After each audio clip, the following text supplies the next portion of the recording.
কেমন মানুষও আছে এখনো, যখন শোনে যে অমুক হুজুর কেবলার 4-5টা ছেলে কই যে সুবহানাল্লাহ, তাহলে আর বিশ্বাস করব কারে? হুজুরেরও 4-5টা ছেলে পেলে, তার মানে হলো হুজুর যখন, তার উনি আবার বিয়ে করবেন কেন, ওনার আবার ছেলে পেলে হবে কেন? তো সাধারণ বুজুর্গদের ব্যাপারে যখন এই ধারণা বেকুবদের, অজ্ঞদের, তখন মূর্খদের আরেকটা ধারণা যে পয়গম্বর যিনি হবেন তিনি মানুষ হতেই পারেন না। তাদের ধারণায় নবী হওয়া উচিত ছিল ফেরেশতাদের, কিন্তু আল্লাহ পাক মানুষের জন্য ফেরেশতা নবী না বানায়া মানুষকে নবী বানায়া মানুষের প্রতি সবচাইতে বড় ihsan করেছেন। জোরে বলেন সুবহানাল্লাহ। সুপ্রিয় দর্শক, আসসালামু আলাইকুম রাহমাতুল্লাহ। আজকের আলোচনায় থাকবে এমন এক প্রেরণাময় ওয়াজ যা আমাদের হৃদয়কে নাড়া দেবে, মনকে করবে প্রশান্ত। আলোচনা করছেন প্রখ্যাত আলিমে দ্বীন, ইসলামিক চিন্তাবিদ আল্লামা দিলওয়ার হোসেন সাইদি রাহিমাহুল্লাহ।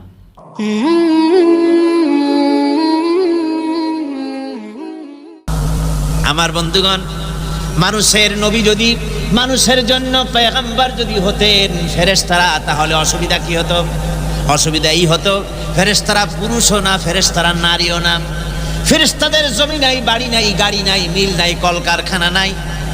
তাদের জন্য কোনো হরতাল নাই, ধর্মঘট নাই, গণতান্ত্রিক আন্দোলন নাই, স্বৈরাচার খেদাও আন্দোলন নাই।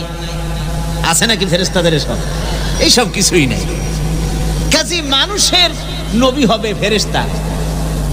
মানুষে বিয়ে করে, বউর সাথে ঝগড়া বাঁধে।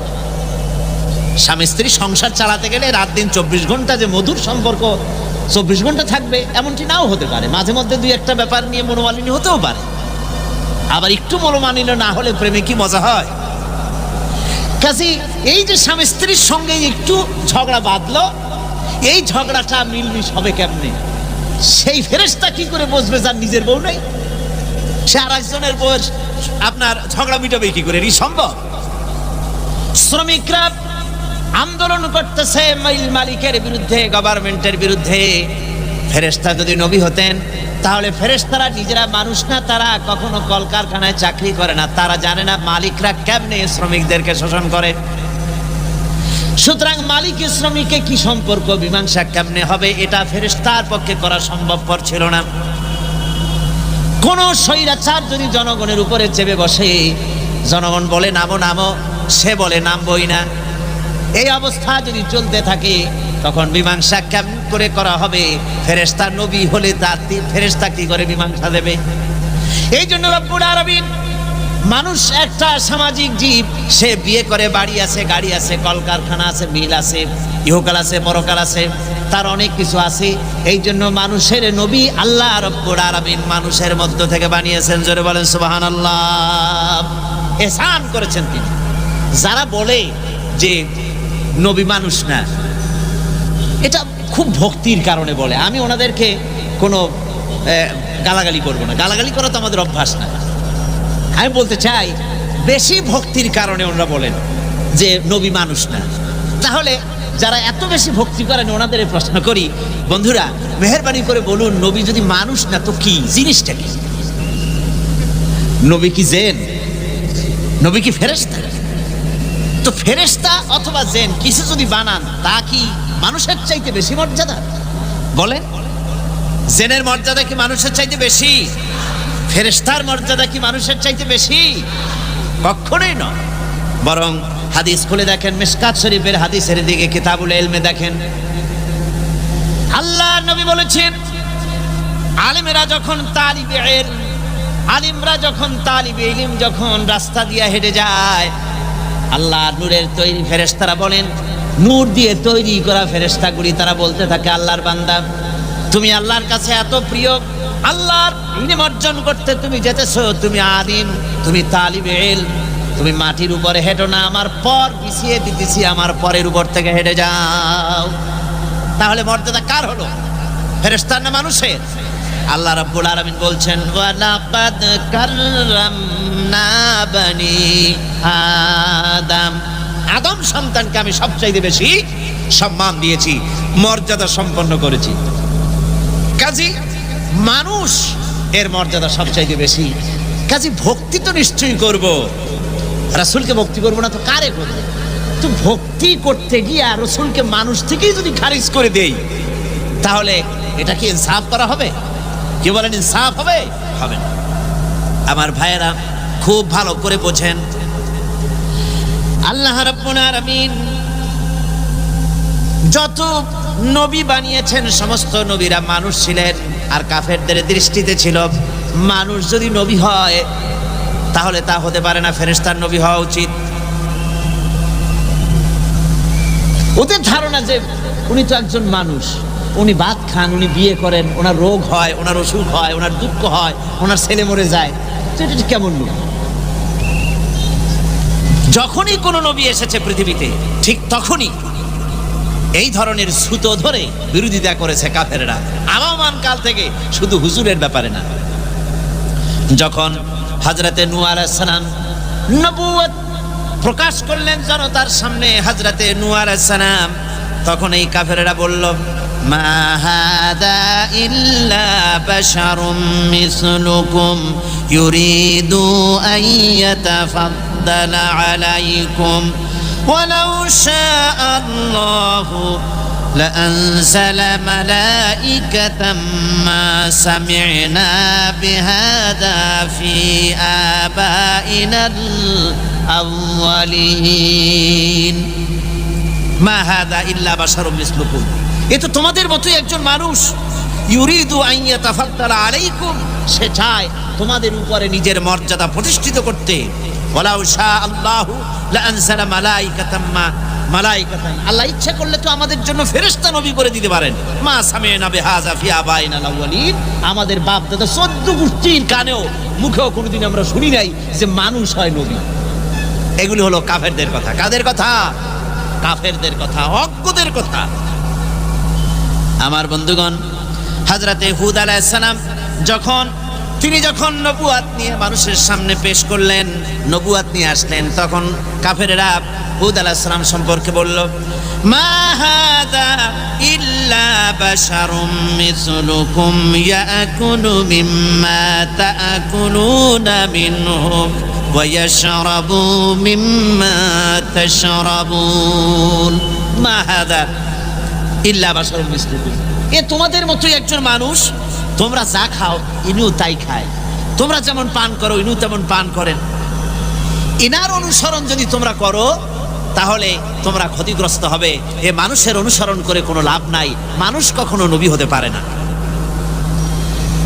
এরপরে হযরতে মূসা আলাইহিস সালাম এবং হযরতে হারুন আলাইহিস সালাম দুজনেই যখন নবুয়াত পেলেন, নবুয়াত নিয়ে জনগণের সামনে যখন আসতেন, তখন কাফেররা বলল, আনুমিনু লিবাশারাইনি মিসলুনা, আমাদের মতোই দুইজন মানুষের আনুগত্য কি আমরা করব? আমাদের মতো দেখতে মানুষ, আমরা কি ওনার উপর ঈমান আনবো? এটা কথা হইল?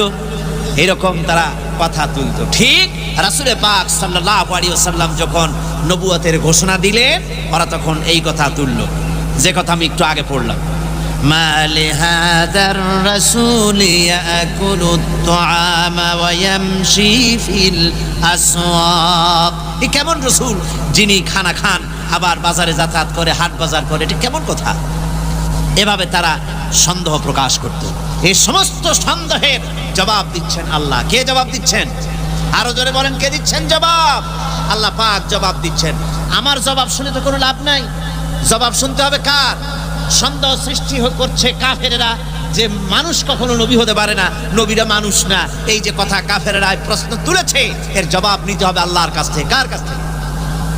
আল্লাহ রাব্বুল আলামিন জবাব দিচ্ছেন, ওয়ামা আরসালনা ক্বাবলাকা ইল্লা রিজালান নূহি ইলাইহিম ফাসআলু আহলাদ যিকরি ইন কুনতুম লা তা'লামুন। আপনার আগে যত নবী পৃথিবীতে পাঠানো হয়েছে সবাই পুরুষ ছিলেন, সবাই মানুষ ছিলেন, কোনো মহিলাকে নবী বানানো হয় নাই। সব পুরুষদেরকে নবী বানানো হয়েছে, মানুষদেরকে নবী বানানো হয়েছে। আর একথা যদি তোমার জানা না থাকে, তাহলে যারা জানে জ্ঞানী লোকদের কাছ থেকে ভালো করে জিজ্ঞেস করে নাও। ওয়ামা জাআলনাহুম জাসাদান লা ইয়াকুলুনা আত-তাআমা ওয়া মা কানু খালিদিন। আর তারা এমন ছিলেন না, এমন দেহ আমি তাদের তৈরি করি নাই যে তাদের পানাহার লাগতো না। প্রত্যেকই মানুষ ছিলেন এবং সবাইকে এভাবে পানাহার করতে হতো, সবাই মানুষ ছিলেন। وما أرسلنا قبلك من المرسلين إلا إنهم ليأكلون الطعام ويمشون بالأسواق। তোমার পূর্বে যত নবী পৃথিবীতে এসেছেন সব বাজারে গেছেন, সব খানাদানা করেছে, সব ব্যবসা বাণিজ্য করেছে, সব বাজারে চলাফেরা কেনাকাটা করেছে। এরকম করে সমস্ত নবীরা তারা মানুষ ছিলেন। ওয়ালাকাদ আরসালনা রুসুলাম মিন ক্বাবলিকা ওয়া জাআলনা লাহুম আজওয়াজান ওয়া যুররিয়া। আমি যত পয়গম্বর পৃথিবীতে পাঠিয়েছি আপনার পূর্বে তাদের সকলের স্ত্রী ছিল এবং সন্তান ছিল, সকলকে আমি স্ত্রী দিয়েছি, সন্তান দিয়েছি। সুতরাং তারা মানুষ ছিলেন, মানুষ ছিল বলেই তো বিবাহ করতে হয়েছে, মানুষ ছিলেন বলেই তো তাদের সন্তান হয়েছে। আল্লাহ পাক এবার হুজুরকে বলতেছেন আপনার আমার নবী। কাকে বলতেছেন? বিশ্ব নবীকে। যারা বলেন কাকে বলতেছেন? বিশ্ব নবী মুহাম্মদ রাসূলুল্লাহ সাল্লাল্লাহু আলাইহি ওয়াসাল্লামকে আল্লাহ রাব্বুল আলামিন বলছেন, নবী আপনি বলেন, আপনার ব্যাপারে পরিষ্কার করে বলেন, কুল ইন্নামা আনা বাশারুম মিসলুকুম ইউহা ইলাইয়া আন্নামা ইলাহুকুম ইলাহু ওয়াহিদ। আপনি বলে দিন ইন্নামা। ইন্নামা আরবিতে আলেমরা ভালোই জানেন, ইন্নামা হচ্ছে হাসার, হাসারের জন্য ইন্নামা আসে। আমি ইন্নামা আনা বাশারুম মিসলুকুম, আমি মানুষ ছাড়া আর কিছুই নই। ইন্নামা আনা বাশারুম মিসলুকুম, ও নবী আপনি বলুন আমি তোমাদের মতোই মানুষ। আনা বাশারুম মিসলুকুম ইউহা ইলাইয়া, আমার কাছে ওহী আসে। এখন আমাদের বন্ধুরা যারা তারা বলেন এই আয়াতের আমরা যখন ব্যাখ্যা প্রদান করি ওনারা তখন মানুষকে বিভ্রান্ত করেন এই কথা বলে যে কোরআনের তাফসিরে তারা বলতেছে মুহাম্মদ সাল্লাল্লাহু আলাইহি ওয়াসাল্লাম নাকি তিনি আমাদের মতো মানুষ। আমরা যেমন গুনাহ করি, আমরা যেমন মিথ্যে কথা কই, আমরা যেমন ওজনে কম দেই, হুজুর সাল্লাল্লাহু আলাইহি ওয়াসাল্লাম তিনিও আমাদের মতো মানুষ, এইরকম কাম করে। জোরে কর নাউযুবিল্লাহ। আমাদের মতো মানুষ তার অর্থ কি? আমরা যেমন গুনাহ করি রাসূল কি সেরকম গুনাহ করেন? আমার বন্ধুগণ, রাসূল গুনাহ করতে পারেন না, আল্লাহ নবী মিথ্যে বলতে পারেন না, গুনাহ করতে পারেন না। যে কোনো বুজুর্গ, যে কোনো আলেম, যে কোনো মুফাসসির, যে কোনো ব্যক্তি শয়তান ওয়াসওয়াসা দিয়া যখন তখন তাকে পথভ্রষ্ট করে দিতে পারে, কিন্তু আল্লাহর নবীর কাছে শয়তানের কোনো প্রবেশের অধিকার নাই। জোরে বলেন সুবহানাল্লাহ। তিনি মাসুম, বেগুনাহ, তার কোনো ভুল নাই, তার কোনো গুনাহ নাই। জোরে কোন সুবহানাল্লাহ ওয়া বিহামদি। আমাদের মতো মানুষ তার মানে কি? ব্যাখ্যাটা ভালো করে শুনে যান। আমাদের মতো মানুষ তার অর্থ হলো আমরা যেমন মায়ের পেট থেকে এসেছি, একটা নারী আর একটা পুরুষের বিশেষ এক প্রক্রিয়ার মাধ্যমে মায়ের গর্ভে আমরা যেমন ছিলাম, হুজুর সাল্লাল্লাহু আলাইহি ওয়াসাল্লাম তেমন আব্দুল্লাহ এবং আমিনার এই স্বামী স্ত্রীর মাধ্যমে মা আমিনার পেটে হযরত রাসূল এসেছেন, কোনো ব্যতিক্রম হয় নাই। আমরা যেমন মায়ের পেট থেকে দুনিয়ায় যেভাবে এসেছি, হুজুরও মায়ের পেট থেকে সেইভাবে দুনিয়ায় এসেছেন। আমাদের যেমন চোখ আছে, নাক আছে, মুখ আছে, হাত পা আছে, হুজুরের এগুলি সব ছিল। আমরা যেমন বিয়ে শাদী করি, রাসূল বিয়ে শাদী করেছেন। আমাদের ছেলে পেলে হয়, রাসূলেরও ছেলে পেলে হয়েছে। আমাদের রোগ ব্যাধি হয়, রাসূলেরও রোগ ব্যাধি হয়েছে। আমাদেরও কষ্ট হয়, ব্যাধি হয়, হুজুরেরও তা হয়েছে। এদিক থেকে তিনি মানুষ, অনুভূতির দিক থেকে, সুখ দুঃখের দিক থেকে, খাওয়া দাওয়ার দিক থেকে, ঘুমাবার দিক থেকে, সকল দিক থেকেই এসব মানবীয় দিক থেকে আমাদের সমান। আমরা যেমন মানুষ, রাসূলও তেমন মানুষ। তবে পার্থক্য আছে। তবে কি আছে? পার্থক্য আছে। পার্থক্যগুলো শোনেন, আপনারা ওই বিভ্রান্তির শিকার হবেন না, ভুল ব্যাখ্যার শিকার হবেন না। আমার বন্ধুগণ, পার্থক্য কোথায়? পার্থক্য নবী নিজেই করেছেন, আল্লাহ বলে দিয়েছেন, বলুন ইন্নামা আনা বাশারুম মিসলুকুম ইউহা ইলাইয়া, আমার কাছে ওহী আসে, তোমাদের কাছে ওহী আসে না। এটা সবচেয়ে বড় পার্থক্য। ওহি কেবলমাত্র কার কাছে আসে? রাসূলের কাছে। সাধারণ মানুষের কাছে আসে না। ওই যে গোলাম মোহাম্মদ কাদিয়ানী, দুনিয়ার এক নিকৃষ্ট কাফের। গোলাম মোহাম্মদ কাদিয়ানী কি? আরো জোরে বলেন, এটা কি? এই কাফেরটি বাংলাদেশে তারা ঠিকই আছে। এই কাফেরের মুরিদেরা তারা বলে যে আমরা মুহাম্মদ সাল্লাল্লাহু আলাইহি ওয়াসাল্লামকে আখিরি জামানার নবী মানি। তো মুহাম্মদ সাল্লাল্লাহু আলাইহি ওয়াসাল্লামের আখিরি জামানার নবী যদি মানো, তাহলে নিজেদেরকে আবার আহমদী বলে পরিচয় দাও কেন? তোমরা আবার কোথার হযরত মসিহ, তারপরে কি জানি কয় গোলাম মোহাম্মদ, মাউদ, হাবিজাবি কতগুলা সামনে আলাইহিস সালাম ইত্যাদি অনেক কিছু সামনে লেখা লাগায় দেয়। কেন এগুলো দাও? যদি মুসলমানই হও, তাহলে কিসের গোলাম মোহাম্মদ কাদিয়ানী একটা কাফেরের পেছনে কেন তোমরা পড়েছো? মুসলমান হলে মুহাম্মদ সাল্লাল্লাহু আলাইহি ওয়াসাল্লামের পেছনে দৌড়াও। গোলাম মোহাম্মদ কাদিয়ানী এটা কাফের, আর অনুসারীরাও কি? কাফের। ওহী আদায় করা যায় না। এটা জেলা পরিষদের চেয়ারম্যান না যে প্রধানমন্ত্রী সিলেকশন দিয়ে দেবে, পাগলামি না। নবী হচ্ছেন, নবীকে আল্লাহ পাক বানান। নবী কে বানান? আল্লাহ পাক নবী বানান। আর নবীর জন্য বড় শর্ত হচ্ছে ওহী আসা। আল্লাহর নবী বলেন আমার কাছে ওহী আসে। এটা হলো বড় পার্থক্য। হলো 1 নম্বর। 2 নম্বরের পার্থক্য হলো দুনিয়ার মানুষ যে কোনো মুহূর্তে শয়তানের ওয়াসওয়াসায় পড়ে গুনাহ করতে পারে, আল্লাহ রাসূলকে শয়তান ওয়াসওয়াসা দিতে পারে না। আপনার আমার ঘুমের মধ্যে, রাসূলের ঘুমের মধ্যে পার্থক্য আছে। আমরা ঘুমালে কিছুই টের পাই না। রাসূলের ঘুম ছিল এমন, জাগ্রত থাকতে যেমন টের পেতেন, ঘুমায়ও তেমন টের পেতেন। আল্লাহ আমরা শুধু সামনে দেখি, 2 পাশে দেখি। নবীজি চলার সময় সামনে দুপাশে যেমন দেখতেন, পিছনেও তেমন দেখতে পেতেন। রাসূলুল্লাহকে আল্লাহ রাব্বুল আলামিন এসব দিক থেকে, মানুষের থেকে, এসব সাধারণ মানুষের থেকে তিনি স্বতন্ত্র। এতে কোনো সন্দেহ নাই, কোনো তর্কের অবকাশ নাই, কোনো যুক্তির অবকাশ নাই। গোটা পৃথিবীর মানুষের চাইতে সুপার কোয়ালিটির মানুষ হচ্ছেন নবীরা। নবীরা সুপার কোয়ালিটির মানুষ, তবে অতি মানব নন। একথা বলা যাবে না, অতি মানব নন। অতি মানব বলা যায় কাকে? অতি মানব বলা যায় তাদেরকে যারা মানবীয় দুর্বলতা নাই, অর্থাৎ সুখ দুঃখ স্পর্শ করে না, চোখে পানি আসে না, হাসা লাগে না, কোনো প্রতিক্রিয়া তার মধ্যে হয় না, কোনো কষ্ট হয় না, ক্ষুধা লাগে না, তৃষ্ণা লাগে না। এগুলি অতি মানবীয় পর্যায়। রাসূল কি সেরকম ছিলেন? হুজুরের ছেলে মারা গেছে, হুজুরের চোখ থেকে পানি পড়তেছিল, আছে না হাদিস শরীফে? কি বলেন, আছে না? হুজুর কাঁদতেছিলেন। সাহাবীরা কেউ কেউ বললেন, হুজুর আপনি না ছেলে পেলে মরলে কাঁদতে নিষেধ করেছেন, আর আপনি যে কাঁদতেছেন।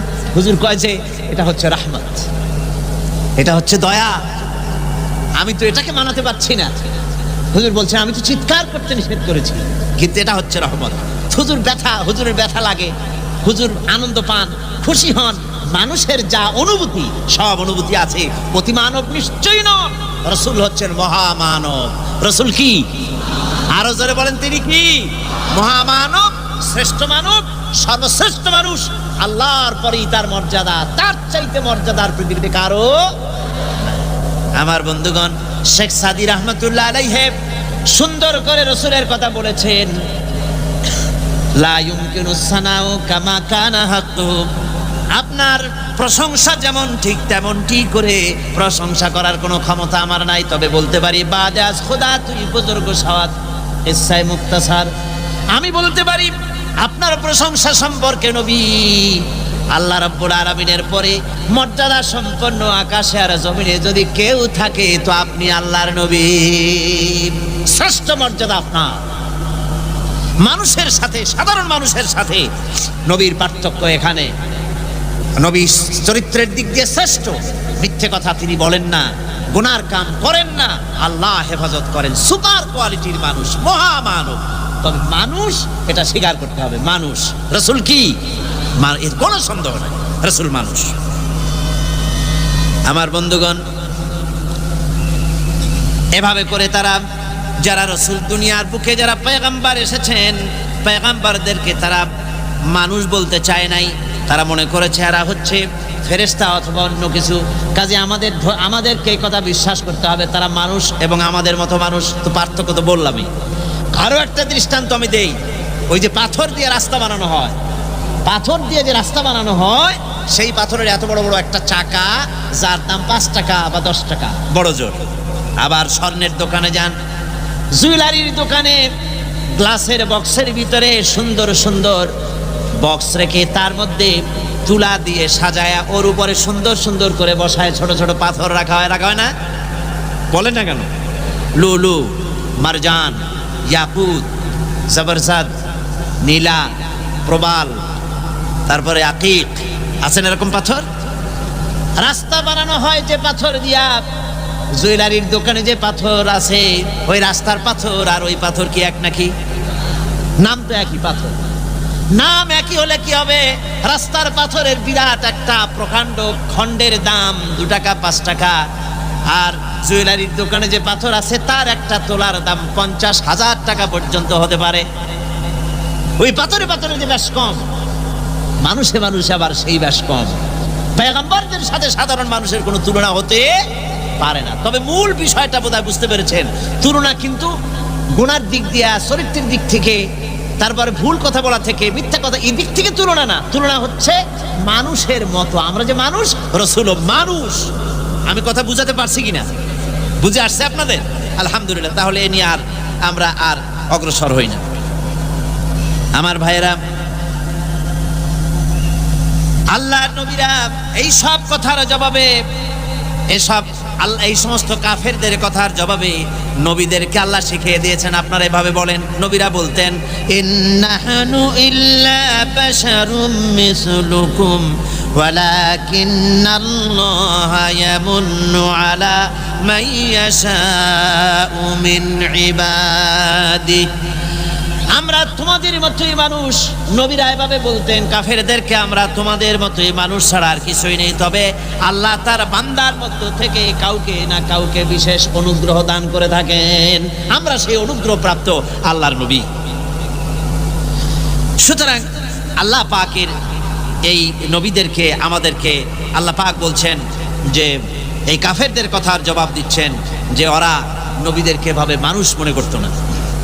انظر كيف ضربوا لك الأمثال فضلوا فلا يستطيعون سبيلا। আল্লাহ পাক আরেকটি কথা, এই যে নবীদেরকে তারা যে বলতো যে ফেরেশতারা নবী হলো না কেন, সে কথার জবাবটা আল্লাহ একটা আয়াতে দিয়েছেন। সে আয়াতটা আমি আপনাদের শোনাচ্ছি। আল্লাহ পাক বলছেন ফেরেশতাদেরকে কেন নবী বানালাম না? قل لو كان في الأرض ملائكة يمشون مطمئنين لنزلنا عليهم من السماء ملكا رسولا। হে নবী, তাদেরকে বলে দেন এই পৃথিবীতে যদি ফেরেশতারা চলাফেরা করত, মানুষ যদি না থাকতো, তাহলে সমস্ত ফেরেশতাদের জন্যই আমি ফেরেশতা নবী করে পাঠাতাম। যেহেতু পৃথিবীতে আমি সৃষ্টি করেছি মানুষ, সেজন্য পৃথিবীতে মানুষের জন্য আমি মানুষই বানালাম, মানুষকেই নবী করে পাঠিয়েছি। وقالت انظر كيف ضربوا لك الأمثال فضلوا فلا يستطيعون سبيلا। কাফেরেরা বলে ওয়াকালাত যালিমুনা ইন তাত্তাবিউনা ইল্লা রাজুলাম মাসহুরা। এই জালিমেরা বলে যে তোমরা তো একজন জাদুগ্রস্ত লোকের পেছনে তোমরা পড়েছো। ওরা রাসূলকে পাগল বলতো। কি বলতো? ওরা আল্লাহর নবীকে পাগল বলতো। পাগল বলার ওরা কয়েকটা কারণে পাগল বলতো। ওরা মনে করতো যে মুহাম্মদ সাল্লাল্লাহু আলাইহি ওয়াসাল্লাম দেব দেবীদের বিরুদ্ধে কথা বলেন, সেই জন্য দেব দেবীরা বদদোয়া করেছে বলে এই লোকটার এই দশা হয়েছে। নাউযুবিল্লাহি মিন যালিক। আমার বন্ধুগণ, ওরা যখন রাসূলকে পাগল বলল, আল্লাহ রাব্বুল আলামিন ওদের কথার জবাব দিয়ে দিলেন, ওয়া মা সাহিবুকুম বিমাজনুন। তোমাদের সাথী মুহাম্মদ সাল্লাল্লাহু আলাইহি ওয়াসাল্লাম পাগল নন।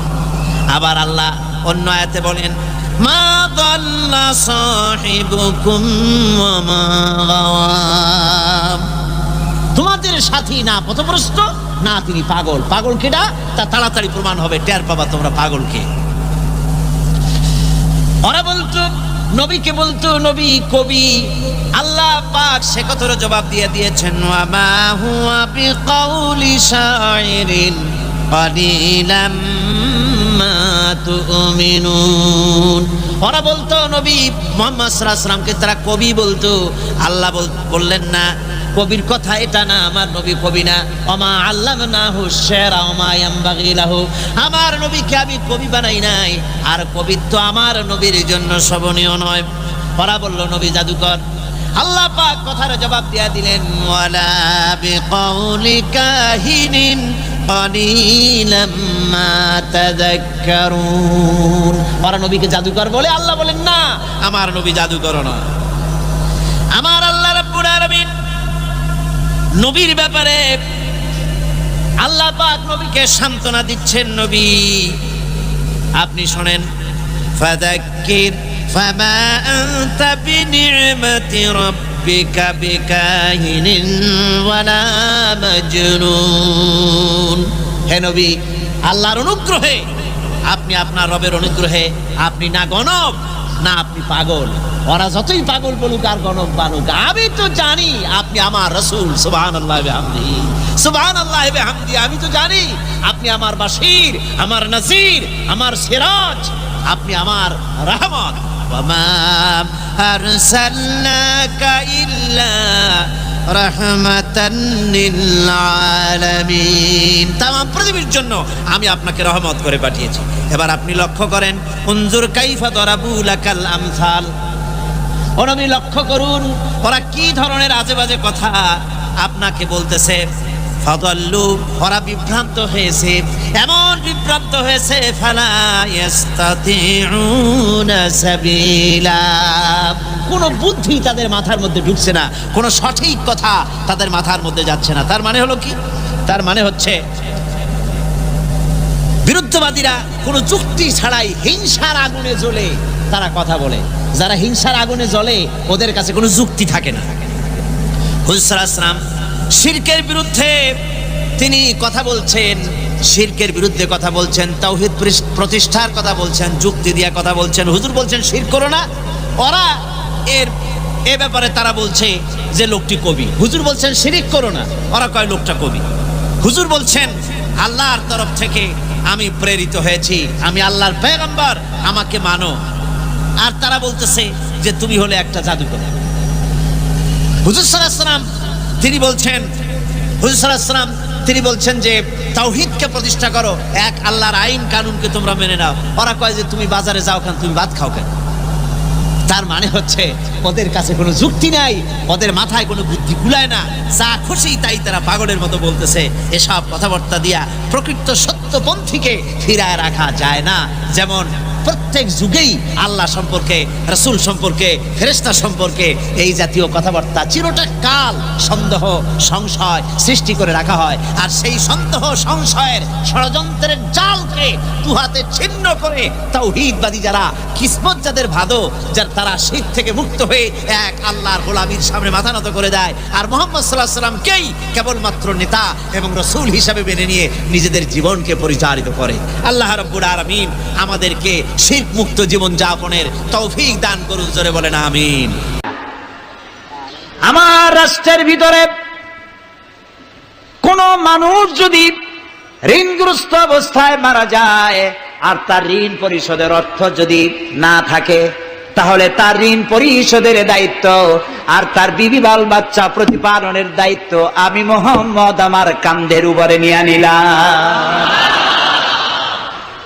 দারিদ্র বিমোচনের জন্য নবী করিম সাল্লাল্লাহু আলাইহি ওয়াসাল্লাম মানুষকে কাজ দিয়েছেন, ভিক্ষা কম দিয়েছেন।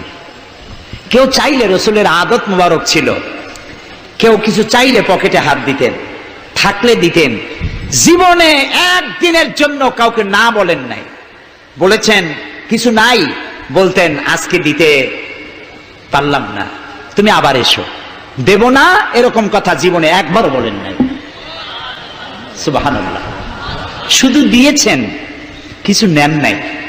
আল্লাহ, সারা জীবন মানুষের কষ্ট বুকের উপরে ধারণ করেছেন, কাউকে কষ্ট দেননি। ক্ষুধার্ত মানুষের দুয়ারে দুয়ারে গেছেন, নিজে ক্ষুধায় কষ্ট করেছেন। হযরত আবু বকর ওমর মসজিদে নববীর ভেতরে বসে অসময় বসে আছেন। রাসূলুল্লাহ দিনের বেলা জিজ্ঞেস করলেন, তোমরা এই অসময় এখানে কেন? তারা বললেন, আমরা ক্ষুধার্ত, 2-3 দিন কিছু খাই না। রাসূলুল্লাহ বললেন, আমারও তো একই অবস্থা, চলো তিনজন বেরিয়ে গেলেন। মসজিদে নববীর পাশেই ছিল হযরত আবু আইয়ুব আনসারী রাদিয়াল্লাহু তাআলা আনহুর বাড়ি। আমি 1973 সনে স্বাধীন বাংলাদেশের প্রথম হজ আমি করেছিলাম। 4733 টাকা ছিল বিমানের ভাড়া। তখন মসজিদে নববীর পাশেই ছিল আবু আইয়ুব আনসারী রাদিয়াল্লাহু তাআলা আনহুর বাড়ি। সেই বাড়িতে গেলাম। ওইখানে একটা বাক্সের ভিতরে, একটা গ্লাসের বাক্সের ভিতরে ছিল রসুলের ব্যবহার করা তরবারি, তীর আর ধনুক। আমি বহুত চেষ্টা করছিলাম গ্লাসটা উঠাবার জন্য, কারণ এটা সেই তরবারি, সেই তীর, সেই ধনুক যেখানে আমার রসুলের হাতের পরশ লেগেছিল। যদি ধরতে পারতাম প্রাণ ভরে একটা চুমা দিতাম। এই বাড়িতে গিয়ে রাসূলুল্লাহ উপস্থিত হলেন। আবু আইয়ুব আনসারী, তিনজন মেহমান, এর থেকে শ্রেষ্ঠ মেহমান আছে? স্ত্রীকে বললেন, তাড়াতাড়ি একটা ছাগল জবাই করো, রুটি বানাও। তিনি চলে গেলেন বাগানে। বাগান থেকে কিছু খোরমা আনলেন। হাদিস শোনাচ্ছি, গল্প নয়। কিছু খোরমা এনে রসুলের সামনে রাখলেন। রাসূলুল্লাহ বললেন, এর মধ্যে কাঁচা, পাকা, আধা পাকা 3 পদের খাজুর, আমি কোনটা খাবো? হযরত আবু আইয়ুব বলেন, 3 প্রকারের খেজুরে আপনি হাত দিবেন, কারণ আপনার হাত যে প্রকারের খেজুরের গায়ে লাগবে আমার বাগানে আল্লাহ রাব্বুল আলামিন সেই খেজুরে বরকত দিয়া দিবেন। কিছুক্ষণ পরে রান্না হয়ে গেল। রাসূলের সামনে গোশত আসলো, রুটি আসলো। আল্লাহর নবী খাবারের শুরুতে 2-1টা রুটি আর 2-3টা গোশত টুকরা রুটি দিয়া পেঁচায়া হযরতে আবু আইয়ুব আনসারীর হাতে দিয়া দিলেন। বললেন, আবু আইয়ুব, এই রুটি আর গোশত টুকরা নিয়ে যাও। আমার কলিজার টুকরা মা ফাতেমা গত 3 দিন হলো কিছু খায় নাই। দুনিয়ার মানুষের খাবার পৌঁছায়ছেন, নিজে না খেয়ে থেকেছেন। হযরত আয়েশা বলেছেন, 1 দিন 2 দিন না, মাসের পর মাস রাসূলুল্লাহর স্ত্রীদের ঘরে চুলায় আগুন জ্বলে নাই। হযরত ওমর রাদিয়াল্লাহু তাআলা আনহু রাসূলুল্লাহর ঘরে প্রবেশ করেছেন। এখনো ঘরটা আছে, মসজিদে নববীর কোনায় ছোট্ট ঘরটা, বিশ্বনবীর ঘর। তিনি ঘরের মধ্যে প্রবেশ করে দেখেন রাসূলুল্লাহ শুয়ে আছেন। তারপরে হযরত আবু বকর সালাম করলেন, রাসূলুল্লাহ উঠে বসলেন। হযরতে ওমর রাদিয়াল্লাহু তাআলা আনহু বাচ্চা শিশুর মতো ডুকরে কেঁদে উঠলেন। নবীজি জিজ্ঞেস করলেন, ওমর কাঁদো কেন? হযরত ওমর বলছেন, ইয়া রাসূলুল্লাহ, আমি বিশ্বনবীর ঘর দেখতেছি, ছোট্ট একটি ঘর, এক কোনায় পানি শূন্য সরাহি কাত হয়ে পড়ে আছে, এক পাশে একটা গ্লাস, আর আপনি যে বিছানায় শোয়া, চাদর নাই, বালিশ নাই, দড়ি দিয়া বুনানো খাটিয়ার উপরে শুয়েছিলেন, হাতের তলায়, মাথার তলায় হাত দিয়ে আপনার জান্নাতি শরীর মোবারকের পিঠের উপরে দড়ির দাগ আমি সহ্য করতে পারছি না ইয়া রাসূলুল্লাহ। কাফেরেরা পৃথিবীতে এত শান্তি করলো, আর আল্লাহ রাসূলের গায়ে দড়ির দাগ। আপনি আমাকে অনুমতি দেন, আমি একটা তোশক আপনাকে বানায় এনে দেই। রাসূলুল্লাহ বললেন, ওমর, আমি যদি হুকুম করি, এই যে ওহদ পাহাড়টা আমার জন্য সোনায় পরিণত হয়ে যাবে। আমি পৃথিবীতে শান্তি করতে আসি নাই, এসেছি মানবতার মুক্তির জন্য, কল্যাণের জন্য। নবী করিম সাল্লাল্লাহু আলাইহি ওয়াসাল্লাম এই যাকাতের বিধান কায়েম করলেন। মানুষের দুয়ারে দুয়ারে খাবার পৌঁছে গেল। বিরুদ্ধরা ভাতা পেল, বয়স্করা ভাতা পেল, বেকারেরা তাদের কাজের সংস্থান পেয়ে গেল। অবস্থা এমন হলো, হযরত ওমর ইবনে আব্দুল আজিজ রাহমাতুল্লাহ আলাইহির সময় যাকাত কে নেবে, যাকাত কে নেবে চিল্লানো হতো, ঢোল বাজানো হতো। একজন লোক পাওয়া যেত না যে যাকাত আমার দরকার। ইতিহাস লিখছে, ওই সময় একজন লোক তার সাদকার টাকা নিয়ে ঘুরতেছে যে যাকাত কাকে দিবে। 3 দিন হলো যাকাত নেওয়ার মতো একটা লোক পেল না। অবশেষে ক্লান্ত হয়ে মরুদ্যানের মধ্যে বসে আছে। কিছু সময় পর দেখলো যে একটা লোক, ধুলায় ধূসরিত চেহারা, তিনি এসেছেন, হাতে একটা বড় টোপলা। এই লোকটি বলল, পথিক, আসসালামু আলাইকুম, আমি 3 দিন ঘুরলাম এই দেশে, একটা মানুষ পেল না যাকে আমি সাদকার টাকা, যাকাতের টাকা দিতে পারি। আপনাকে মনে হচ্ছে গরিব মানুষ, জামা কাপড় ময়লা, আপনি আমার এই টাকাগুলি নিয়ে আমাকে উদ্ধার করুন। লোকটি বলছে, তোমার মাথা ঠিক আছে কিনা আমি জানি না, তুমি কি মনে করছো যে আমার এই বস্তার মধ্যে ছেঁড়া খাতা? তোমার ওই টোপলায় যত টাকা, ওর থেকে অনেক বেশি টাকা আমার এই বস্তার ভিতরে। আমি এক সপ্তাহ ঘুরতেছি, একটা গরিব মানুষ পাই নাই এই দেশে। এটি হলো জাকাতের কল্যাণময়তা, জাকাত ভিত্তিক অর্থ ব্যবস্থার কল্যাণময়তা। যারাই জাকাত দেয় না, অর্থকে সঞ্চিত করে, সোনা এবং রূপাকে সঞ্চয় করে, তাদের সম্পর্কে আল্লাহ কি বলছেন? والذين يكنزون الذهب والفضة ولا ينفقونها في سبيل الله فبشرهم بعذاب أليم। যারা নাকি রৌপ্য এবং স্বর্ণ সঞ্চয় করে, আমার রাস্তা খরচ করে না, মানে গরিবদের দেয় না, সঞ্চিত করে রাখে, তাদের জন্য কঠিন পীড়াদায়ক শাস্তির সুসংবাদ দাও। প্রশ্ন উঠতে পারে, শাস্তির কি সুসংবাদ হয়? শাস্তির কি হয়? আল্লাহ সুসংবাদ বললেন কেন? এটা বোঝাবার জন্য ছোট্ট একটি দৃষ্টান্ত যথেষ্ট। মা যদি ছেলেকে কন্ট্রোল করতে না পারে, দারুণ দুষ্ট, মা তখন বলে, দাঁড়া, তোর বাপ আসুক, আমি তারে নালিশ করব, এমন পিটটি দেবে তখন মজা টের পাবি। পিটাইলে কি মজা লাগে? তাহলে মজা বললো কেন? শাস্তির তীব্রতা বোঝাবার জন্য মজা শব্দ ব্যবহার করা হয়। এটা কোরআনে কারীমের বাগধারা। আল্লাহ তাআলা বলছেন, তীব্র শাস্তির সুসংবাদ দাও।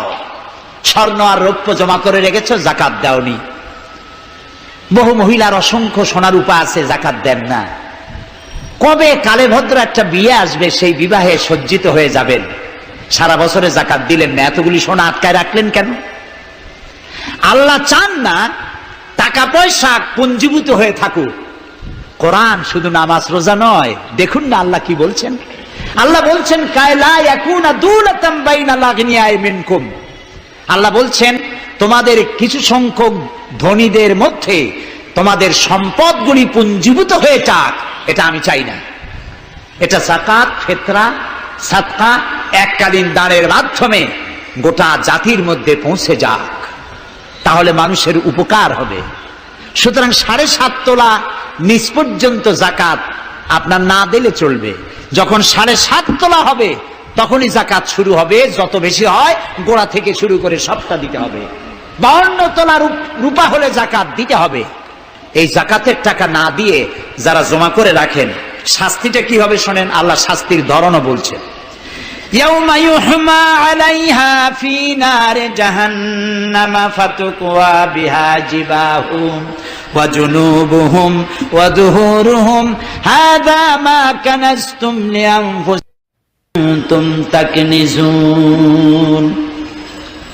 এমন একদিন আসবে যখন এই স্বর্ণ আর রৌপ্যকে জাহান্নামের আগুন দিয়ে জ্বালায়া সিল বানানো হবে, আর এই সিলগুলি তোমার কপালে, তোমার পার্শ্ব দেশে, তোমার পৃষ্ঠ দেশে সিল মারা হবে জাহান্নামের আগুন দিয়ে, আর বলা হবে, হাদা মা কানাজতুম লিআনফুসিকুম, এই হলো তোমার সেই সব সঞ্চিত সম্পদ যা তুমি সঞ্চয় করে রেখেছিল, আল্লাহর রাস্তায় খরচ করো নাই।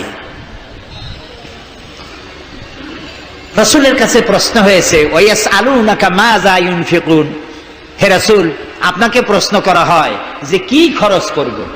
আল্লাহ তাআলা বলছেন, কুলিল আফওয়া, বলুন প্রয়োজনের অতিরিক্ত জিনিস আল্লাহর রাস্তায় খরচ করে দাও। আমরা প্রয়োজনের অতিরিক্তটা ব্যাংকে জমা রাখি, আল্লাহ বলেন খরচ করো। যত খরচ করবে আল্লাহ তত বাড়াই দিবেন। দেখেন না আল্লাহ বাড়ায় কেমনে। আল্লাহরে বিশ্বাস করেন যে আল্লাহ যে বাড়াইতে পারেন, এটাকে বিশ্বাস করেন? এটি তো ইমানের প্রশ্ন। কেউ যদি জবাব দিতে ব্যর্থ হন তাহলে তো কুলক্ষণ। আল্লাহ কি সম্পদ কমানো আর বাড়ানোর মালিক কে? ইয়ামহাকুহুল্লাহুর রিবা ওয়া ইউরবিস সাদাকাত। আল্লাহ তাআলা বলছেন, আমি সুদকে ধ্বংস করি আর সাদকাকে বৃদ্ধি করি। হালালে বরকত হয়, হারামে বরকত হয় না। আজ গোটা পৃথিবীতে, শুধু বাংলাদেশে নয়, গোটা বিশ্বে ওয়ার্ল্ড ব্যাংকের দৃষ্টিতে ইসলামী ব্যাংক পৃথিবীতে সব থেকে সফল ব্যাংক। তাও আলহামদুলিল্লাহ কব না। কেন? কারণ হালালে বরকত হয়, হারামে বরকত হবে না। আচ্ছা, কুত্তায় বাচ্চা দেয় কয়টা কম তো? ওর তো ফ্যামিলি প্ল্যানিং নাই, জনমের মতো হয়। এই কুত্তাগুলি যদি সব বাঁচত তাহলে বরিশাল দিয়ে হাঁটতে পারতেন? কুত্তার জ্বালায় হাঁটতেই পারতেন না। গরুতে, গাভীতে বাছুর দেয় কয়টা বছরে? একটা, মাত্র একটি। আর মুসলমানেরা গরু যা জন্মের খাওয়া খায়, তারপরেও কুত্তা বেশি না গরু বেশি? এই কারণে যেহেতু গরু হালাল তাই গরুতে বরকত, কুত্তা হারাম তাই বরকত নাই। ইসলামী ব্যাংক শুধু ব্যাংকিং সেক্টরে কাজ করে না, জাতির কল্যাণমূলক বহু সংখ্যক কাজ তারা করে থাকে। ইসলামী ব্যাংক হাসপাতাল, ইসলামী ব্যাংক ব্যাংকের জন্য কলেজ, ইসলামী ব্যাংক দিয়ে যখন ডিজাস্টার হয়, দুর্ভিক্ষ হয়, যখন বন্যা হয়, জলোচ্ছ্বাস হয়, লক্ষ কোটি কোটি টাকা তারা দুহাতে বিতরণ করে। হ্যাঁ, অনেক প্রকল্প আছে। মেধাবী ছাত্র, গরিব ছাত্রদেরকে স্টাইপেন্ড দেয়, বিধবা নারীদেরকে আরে কি বলে ওরকম সেলাই করে, সেলাই মেশিন দেয়। যাকাত, আরেকটু বলি, আপনারা বিরক্ত হন না তো? যাকাত আমরা কি করি? বছরে একদিন শাড়ি আর লুঙ্গি কিনে প্রদর্শন করি, এক্সিবিশন। অমুক সাহেব যাকাত দেবেন, আপনারা আসবেন। দলে দলে ফকিররা আসলো, একটা লুঙ্গি আর শাড়ি নিতে গিয়ে পদপিষ্ট হয়ে 5টা 10টা মারা গেল। হয় নাই বাংলাদেশে? এই প্রদর্শনী এক্সিবিশনের কোনো মানে নাই। যাকাত নিতে তোমার বাড়ি কেন লোক আসবে? তুমি যাকাতের টাকা তার হকদারের কাছে পৌঁছাইয়া দিবা। কারণ গরিব তোমার করুণার পাত্র নয়। অফি আমওয়ালিহিম হাক্কুল লিসাইলি ওয়াল মাহরুম, আল্লাহ তাআলা বলছেন তোমার সম্পদের ভিতরে গরিবদের অধিকার আছে। গরিব তোমার করুণার পাত্র নয়, যাকাত দিয়ে আসো তার বাড়ি যায়। তবে শাড়ি আর লুঙ্গি দেওয়া কোনো অর্থবহ কাজ নয়। কি দিবেন? রাসূলুল্লাহর কাছ থেকে শিখুন। ওই যে একজন আসলো, ভিক্ষা চাইলো, বলল তোমার কি কিছু নাই? বলল আছে।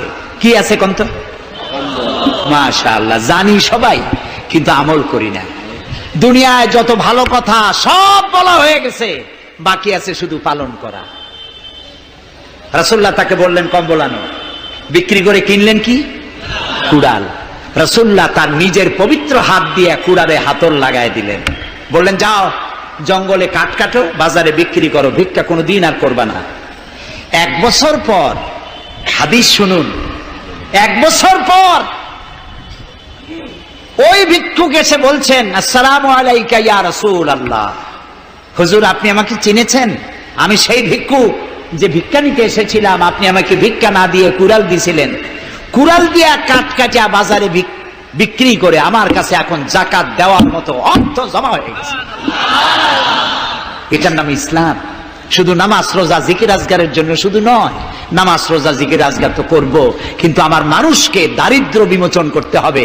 সুতরাং যাকাতের টাকা দিয়ে একটা শিক্ষিত বেকার যুবককে একটা কম্পিউটার কিনে দেন, একটা বিধবা মহিলাকে একটা সেলাই মেশিন কিনে দেন। তার সতীত্ব সে বাঁচাতে পারবে। ক্ষুধার জ্বালায় মানুষ যখন অসহনীয় পর্যায়ে চলে যায়, তখন সে দেহ ব্যবসার মতো নিকৃষ্ট পর্যায়েও চলে যায়। এজন্য ধনীরা দায়ী হবে আল্লাহর কাছে। কচু গাছ কাটতে কাটতেই মানুষ খুন করে।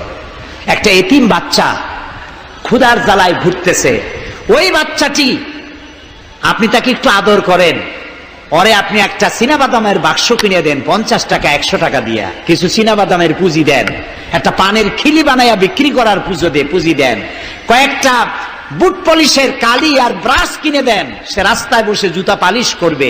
ছেলেটি পকেট মারা থেকে, চুরি করা থেকে বেঁচে যাবে। সমাজ সংস্কার হবে, সমাজ অপরাধ মুক্ত হবে, সমাজ থেকে দারিদ্র বিমোচন হবে। আলহামদুলিল্লাহ বলেন। আপনি কি জানেন এই যে গাছগুলি লাগালে পরে কত সওয়াব হয়? এবং দারিদ্র বিমোচনের জন্য গাছের কি বিশাল ভূমিকা।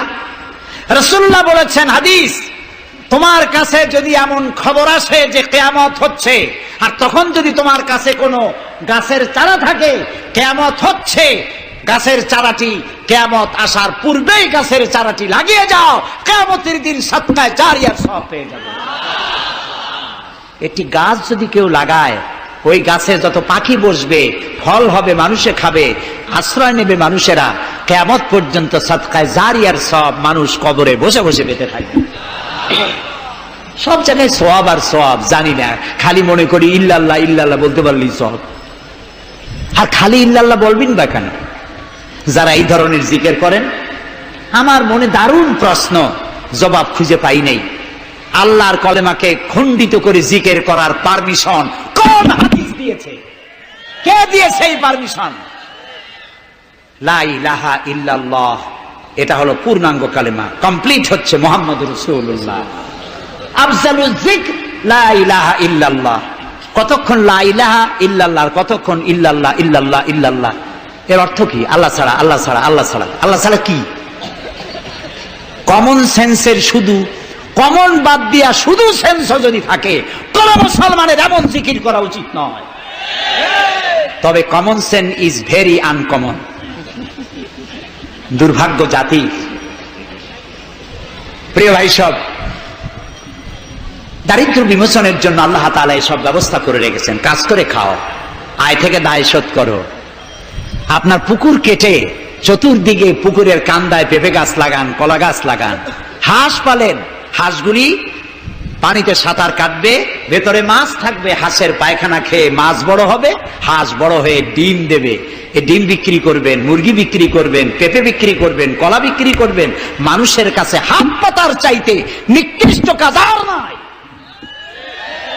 রাসূলুল্লাহ বলেছেন, আল্লাহর কাছে এই রকমের হাতের চাইতে এই রকমের হাতের মর্যাদা বেশি। এইটার নাম কি? চাওয়া। বলেন, এইটার নাম কি? এইটার নাম আল্লাহর কাছে এইটার কোনো দাম নাই, কোনো দাম নাই। আল্লাহর কাছে দাম এইটা। এই জন্য যারা শ্রমিকদের সম্পর্কে আমার রাসূল বলেছেন, আল কাসিবু হাবিবুল্লাহ, যারা সহজে উপার্জন করে খায় ওরা আল্লাহর বন্ধু। আপনারা শ্রমিক না, সেই জন্য সুবহানাল্লাহ কইতে পারলেন না। আলহামদুলিল্লাহ বলে রাসূলুল্লাহর হাদিস শোনাচ্ছি, আমি গাজী কালু চম্পাবতীর পুঁথি শোনাচ্ছি না। আল কাসিবু হাবিবুল্লাহ, যে ব্যক্তি সহজে উপার্জন করে খায় সে আল্লাহর বন্ধু। এখন যদি কোন রিকশাওয়ালা, কুলি মজুর, ঠেলাওয়ালা যদি মনে করে আল্লাহর বন্ধু যখন হইছি নামাজ রোজা দিয়ে আর করবো কি, এটি কিন্তু ঠিক নয়। আল্লাহর বন্ধু হওয়ার জন্য নামাজ রোজা অত্যন্ত জরুরি। আর আপনি যে কষ্ট করে খাচ্ছেন, আপনার পয়সা হালাল। যে ব্যক্তি রিকশা চালায়, 2.5 মনে বস্তা মাথায় করে স্টিমারে উঠায়, ওর চাইতে হালাল পয়সা কারো নাই। মাথার ঘাম পায়ে ফেলে উপার্জন করছে। আপনি জানেন না যে দালানে যারা আছে খুব শান্তিতে নাই। বাইরের থেকে দেখে ভেতরের অবস্থাটা বোঝা যায় না। গুলশান, বনানী, আভিজাত্যপূর্ণ এলাকার বিশাল বিশাল বাড়ি দেখে আপনার চোখ ধাঁধা লেগে যেতে পারে, খুব শান্তির নিলয়। না, শান্তি নাই। বাড়ির মালিক, বহু টাকার মালিক, রাত্রির বেলায় ঘুম হয় না। কোন ফাঁক দিয়া জানলার পাশ দিয়া গুলি এসে বুক ঝাঁঝরা করে দেয়, ঘুম নাই। জনমের মতো অসুখ হইছে, প্রত্যেক দিন সোনার চাউল দিয়ে ভাত খাইতে পারে, কিন্তু ডাক্তার তার রুজি কন্ট্রোল করে দিয়েছে। পাঙ্গাসের পেটি, খাসির চর্বি খাইতে পারবেন না, ভাত কম খাবেন। সকালবেলায় ডিমের পুষ, দুপুর বেলায় 1 স্লাইস টুস, সন্ধ্যাবেলায় ফলের জুস, খাওয়া শেষ। বউ তো কথা শোনে না। হাজারো কাজ করে ঘরমুক্ত হয়ে স্বামী ফিরেছে, বিবি সাহেবা, বেগম সাহেবা এখন ধরে হাতে ভ্যানিটি ব্যাগ নিয়ে স্বামীর সামনে থেকে হন হন করে যাচ্ছে। স্বামী বেচারা কষ্ট করে জিজ্ঞেস করছে, তুমি কই যাও? বলছে, আই এম ভেরি বিজি। ছেলে হয়েছে কয়টা? সব গুন্ডা, মাস্তান। মাথায় এত বড় চুল, হাতে এত বড় নখ। মেয়েগুলি বয়ফ্রেন্ড নিয়ে কোথায় চলে গেছে।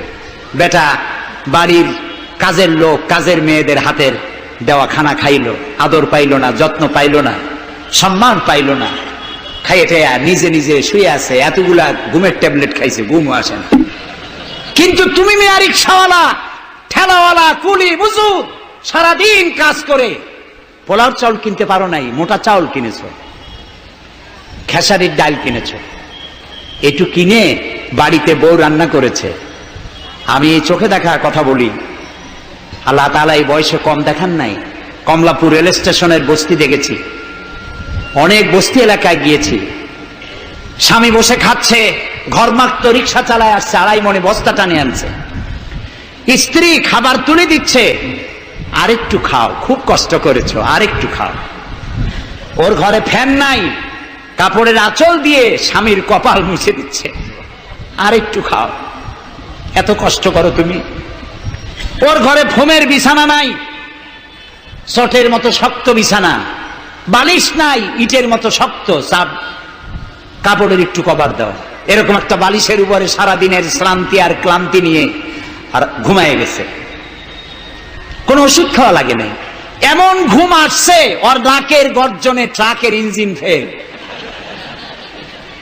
শান্তি কি বড় লোক হলে হয়? শান্তি দেওয়ার মালিক আল্লাহ।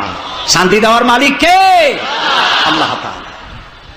এই জন্যে এই শান্তি আসবে যদি সঠিকভাবে সুষ্ঠুভাবে আল্লাহ পাকের দেওয়া এই বিধানগুলি আমরা যদি সমাজে কায়েম করতে পারি, তাহলে এটি সম্ভব। আমার দেশে এখন যদি যাকাতের টাকা কালেকশন করা হয়, তাহলে আমরা একটা হিসাব করেছি, আমি একটা ব্যাংকের সাথে জড়িত আছি, আপনারা জানেন বোধহয়, ইসলামী ব্যাংক। এর জন্ম লগ্ন থেকে আমি আছি এর সাথে। সেই হিসেবে আমরা একটা জরিপ চালাইছি, বাংলাদেশে যদি এখন যাকাত যদি গভর্নমেন্ট কালেকশন করে, তাহলে একেবারে কম করে হলেও 6,000 কোটি টাকা যাকাত কালেকশন হতে পারে। 6,000 কোটি। আর ওয়াকফ এস্টেট আছে বাংলাদেশে লক্ষ লক্ষ একর জমিন, যা বিভিন্ন মোতাল্লি তারা সিন্দাবাদের দত্তের মতো ওয়াকফ সম্পত্তির উপরে চেপে বসে আছে। এই ওয়াকফ সম্পত্তি যদি উদ্ধার করা যায়, আর যাকাত আর ওশরের টাকা যদি গভর্নমেন্ট কালেকশন করতে পারে, বাংলাদেশের দারিদ্র্য বিমোচনের জন্য পৃথিবীর কারো কাছ থেকে একটি টাকাও নেওয়ার দরকার নাই। এই যে 6,000 কোটি টাকার শূন্যতা, ভেকুয়াম সৃষ্টি হলো বাংলাদেশে, এই শূন্যতা পূরণের জন্য এগিয়ে এলো এনজিওরা, এবং তারা সুদের বাণিজ্য শুরু করলো। ব্যাংক সুদ নেয় 15 or 17%, আর এনজিওরা নেয় 35 থেকে 40%। মারাত্মক সুদখোর। সমাজে কাবলিওয়ালাদের মতো সুদ চালু করে দিয়েছে। প্রিয় ভাই সব, বাংলাদেশ এটি সম্পদশালী দেশ। যারা বলে, আমি পার্লামেন্টে একবার বক্তৃতায় বলেছিলাম যে যারা বলে বাংলাদেশ গরিব, আমি তাদের সাথে একমত হতে পারি না। আমার দেশ সম্পদশালী দেশ, আলহামদুলিল্লাহ বলে। আমার দেশ, এ বাংলাদেশের আবাদযোগ্য জমির পরিমাণ 2,40,00,000 একর। আলহামদুলিল্লাহ বলবেন না? এখানে বনজ সম্পদ আছে 32,53,860 কিলোমিটার বর্গমিটার নিয়ে, বর্গমাইল জুড়ে। এখানে আল্লাহর হিকমতটা দেখেন। সুন্দরবন আমাদের থেকে দূরে না কাছে? বরিশাল, বরগুনা, বাগেরহাট, সাতক্ষীরা, এই এলাকায় সুন্দরবন কে বানাইছে? কোন গভর্নমেন্ট বানিয়েছে? কেন আর অন্য জায়গায় বানানো হলো না কেন? উত্তরবঙ্গে বানাইলো না কেন? কারণ আমাদের বঙ্গোপসাগর হলো সাইক্লোন জোন, এখান থেকেই ঘূর্ণিঝড়ের উৎপত্তি হয়। সাইক্লোন জোন 240, 80, 300 অথবা সহস্র মাইল স্পিডে বা 500 মাইল স্পিডে ঝোড়ো হওয়া প্রবাহিত হওয়ার জন্য ঘূর্ণিঝড় প্রস্তুতি দেয়। আবহাওয়া বার্তা দিয়ে তা শোনানো হয়।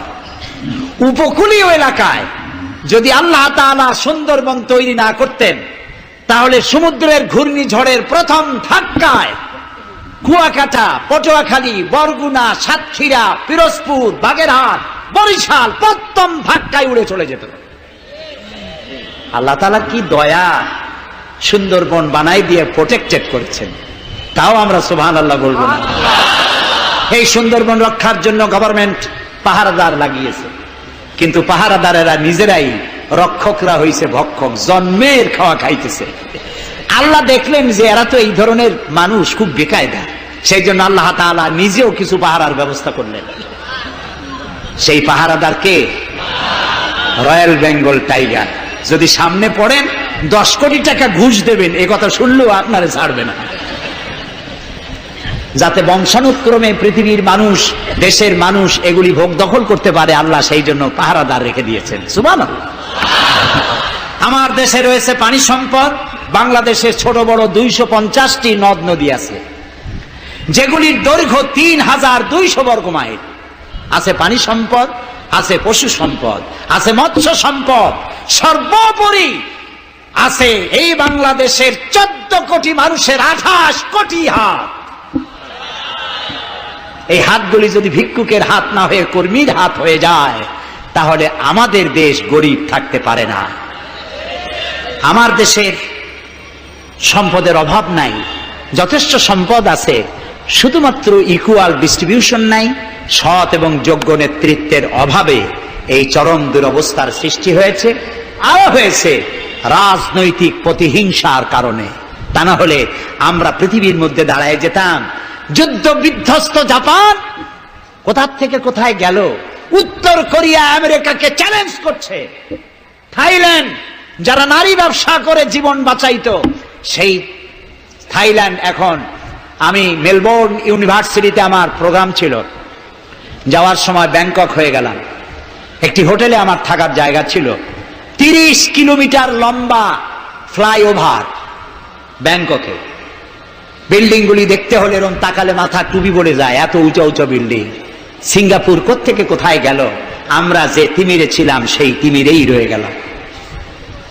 আমাদের বুঝতে হবে, আমার ইসলাম দারিদ্র্যের বিকাশের জন্য আসে নাই, দারিদ্র বিমোচনের জন্য এসেছে। সুন্দর একটি সমাজ বিনির্মাণের জন্য ইসলাম এসেছে, এবং তা গণতান্ত্রিক প্রক্রিয়ার মধ্য দিয়ে। নবী করিম সাল্লাল্লাহু আলাইহি ওয়াসাল্লাম যদি বলতেন ইন্তেকালের সময় যে আমার মেয়ে নেতৃত্ব দিবে, আমার নাতি নেতৃত্ব দিবে, বলেন কার বাবার হিম্মত ছিল এটার প্রতিবাদ করার? তিনি কি তা করেছেন? না।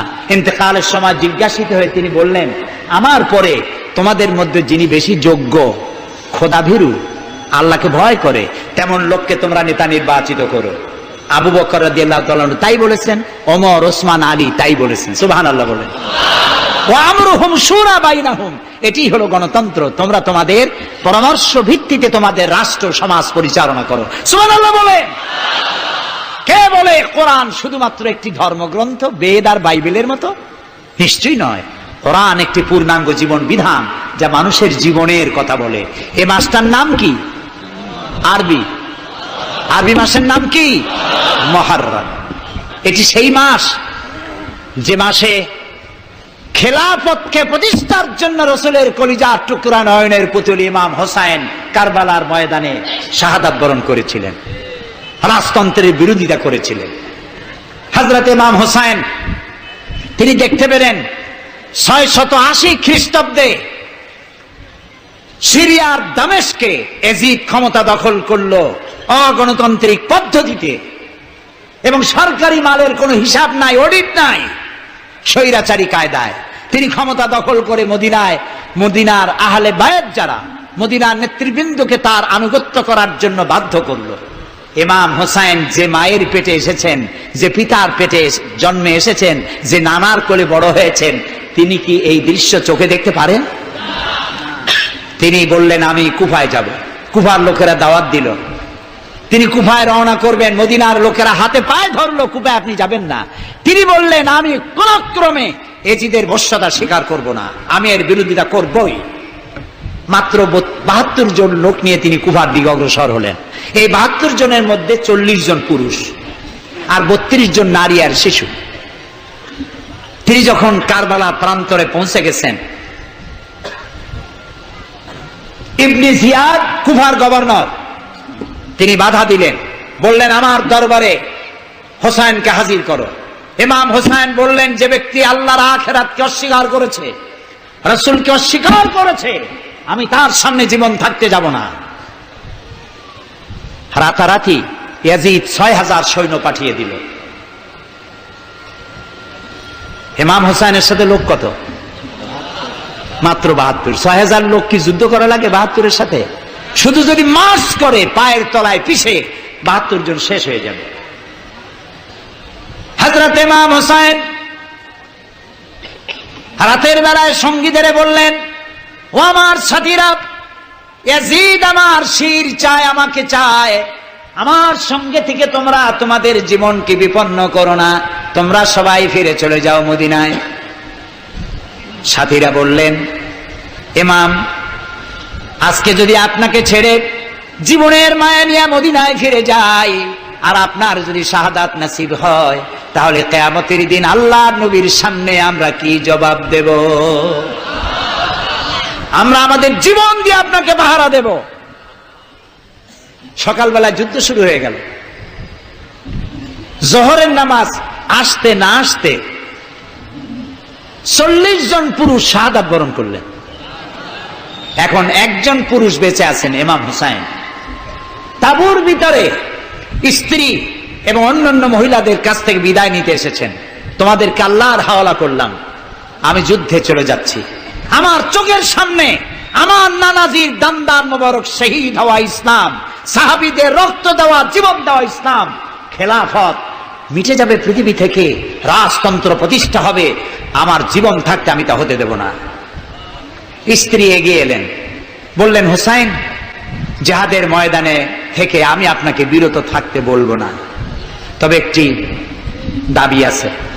এই যে ছোট্ট দুগ্ধপোষ্য শিশু, গত কয়েকদিন হলো ঘরে খাবার নাই, পানি নাই, আমার বুকে দুধও নাই, এই ছোট্ট বাচ্চাটিকে একটু পানির ব্যবস্থা করুন।